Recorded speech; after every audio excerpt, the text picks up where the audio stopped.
Hello, Leafs Nation. I'm Rick Scarborough, and you're watching Blue and White Weekly, where we bring you weekly updates on the Leafs and the hockey world at large. This week, Hey, Rick. Riley, where have you been? I was kidnapped. I was put in the storage closet for 2 weeks now. Oh, well, I'm glad you're okay. Could you go to Seattle for us this week? Yeah, I'll go. I'll leave right now. Hi, Mom. Let's get into the news. To begin, let's take a look at some news from around the hockey world. Before that, though, a quick note from the world of football. As we record this, we are on the eve of the Super Bowl, but more importantly, we are only 100 days away from the opening day of the CFL season. Minnesota's Ryan Hartman has been suspended 10 games for an attempt to injure Ottawa's Tim Stützle on this face-off play.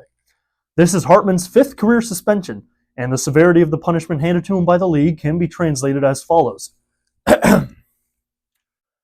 Stop breaking the law, asshole!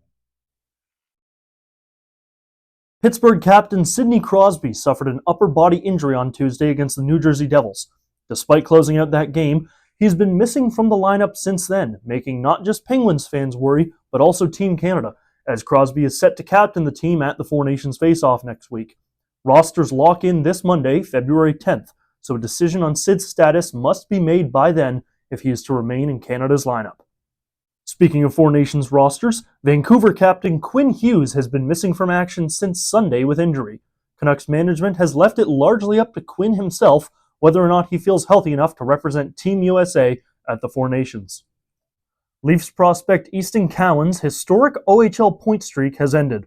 The streak lasted 65 games and dated back to last season, ending after Cowan could not record a point Friday night in London's 3-1 win over the Peterborough Petes.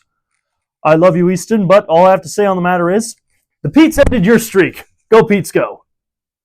The Utah Hockey Club revealed this week the finalist options for their team name. Initially, the options were Utah Hockey Club, Utah Mammoth, and Utah Wasatch, prompting everybody around the NHL to say in unison, what the heck is a Wasatch? That option has since been replaced with Utah Outlaws. The 3 names also came with logos, which might look familiar if you've ever played Create a Team in Chell. These 3 options can be voted on by fans attending Utah games, and we may have an answer as early as the end of the season as to the results of the poll and Utah's identity going forward. And now for the games of the week. The Leafs continued their Western road trip on Tuesday in Calgary, and it appears first period goals are not allowed, as both teams had goals called back in the first 20 minutes. First, John Tavares had a tally taken down for the Leafs after video review showed him guilty of a high stick. Then, newly acquired Joel Farabee was robbed of his first as a Flame when Jonathan Huberdeau was called for goaltender interference on Joseph Woll. The game finally found its first goal when Matt Coronado put one away on a Calgary man advantage. Despite the Flames getting the first real goal of the game, it was the Leafs who took over, with Calgary native William Nylander leading the charge. And yes, Nylander is billed from Stockholm and plays for Sweden internationally, but Willie and his brother were both born in Calgary while their dad played for the Flames. Not only did Nylander pick up his first goal in his home city on Tuesday night, but ended the game off with an empty netter to secure his second career hat trick, 8 years to the day after the first of his career. And in that 8-year time span, it appears Willie lost a shirt but gained a hat and a chain. And Leafs Nations aren't the only ones happy with Nylander's performance, as Willie earned himself some head pats from head coach Craig Berube after his stellar performance, and the Leafs continue the road trip after a big 6-3 win. The next stop in the journey was Seattle for a late game on Thursday night. Puck drop did not happen until well after 10 p.m. Eastern. I thought I'd need coffee or maybe even a Red Bull to wake me up, but instead I was jolted awake by a comment from Mark Masters on the TSN broadcast. Masters was speaking to William Nylander about his day off on Wednesday and about binging the new O.J. Simpson documentary, before segueing his segment with the phrase, quote, "From a Bronco chase to a rocket race." I applaud you, Masters. That is a crazy sentence, better than anything I could ever write, so I'm just going to move on. Anthony Stolarz made his first start since December 12th of last year after undergoing knee surgery. This means the Leafs are no longer one Joseph Woll groin injury away from going into freefall. I can sleep easy at night. Part-time Leaf, part-time Marley, but full-time stud Philippe Myers opened up the scoring with a laser beam from the point that deflected off a defenseman and past Joey Daccord. With an assist on this goal, Mitch Marner now has his 500th career NHL assist. The Leafs controlled play for a majority of the game, up 2-0 into the second, when Jake McCabe rifled one from the point that appeared to tip off of Matthew Knies' stick. The Leafs immediately played it off as if the goal was solely McCabe's, however, as the play went under review for a high stick. But for once, things ruled in the Leafs' favor, and Knies has his 21st of the season.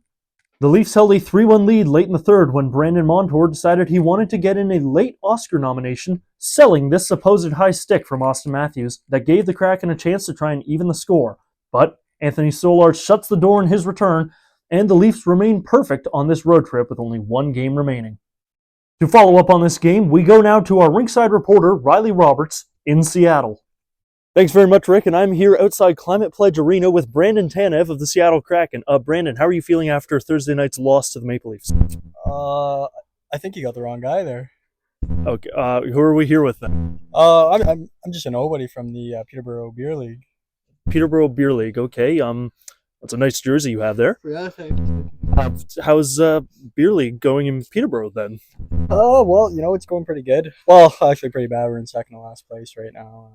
We haven't won a game all year, but we're scraping by. Right, so room for improvement, but things could always be worse. You could say that, yeah, you could say that. Right.